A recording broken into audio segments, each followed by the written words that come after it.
So we're talking about stories, right? Let's chat a bit about self-disclosure. Sharing our own stories can be incredibly beneficial, but there are certainly boundaries to keep in place and to keep in mind as well. Can you speak to that dynamic, what leaders should be mindful of when sharing their own stories? Yes, When inviting people to share their own. Yes. Yeah, it is I think really this is important. really, really important because there has been some really helpful work in the last few years about authenticity and vulnerability and showing up as your true self.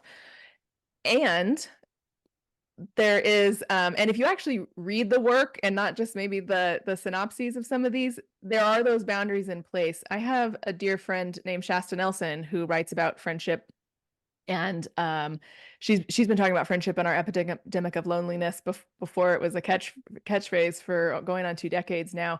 And she says that what the research will tell you is the vulnerability should rise in connection with the commitment of the relationship. And so that's between peers. She's talking about friendships between peers. I think that when we're talking between, say, like youth leaders and youth, it's even a whole nother dynamic. And I highly question some of the encouragement for too much vulnerability that we have encouraged. And I think social media encourages this a lot, Mm. where it's not done in a responsible way. And sometimes we are almost just trauma dumping. I have a 15-year-old daughter, and she just had a conversation with really a relationship person who came in to talk to a group of teens, and she came away with that like, oh, when we think we're being like deep, sometimes we're just trauma dumping on each other, Mm. and then it Mm. ups the ante. And like we need supportive environments where these things can happen, but we also haven't modeled really well like the sharing is supposed to happen as a relationship continues and has consistency and there's trust and they're showing up. Like as those things build and grow over time, it becomes more appropriate to share. But I think social media in particular has encouraged like upfront, let me get your attention with this like Mm. terrible traumatic story that I need to tell you to like be my authentic self. And I really think we need to re-examine that. Right. And adult leaders should never be doing that. Mhm. But Right. but because youth leaders very often do hear really difficult stories from teenagers, the teenagers need to know both that they're in a situation of trust where these stories will be held, and that at a certain point they're going to have to be shared if someone is at risk, if someone is Mhm. in danger. Most of us are mandated reporters if we work with youth, and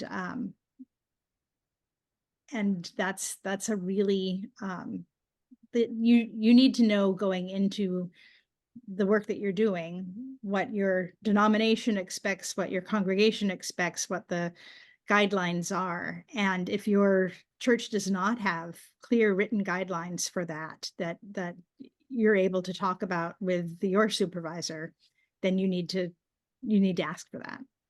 Um, because you can't be the holder of a story when a child is at risk. Mhm. That's right. Yeah. Yeah.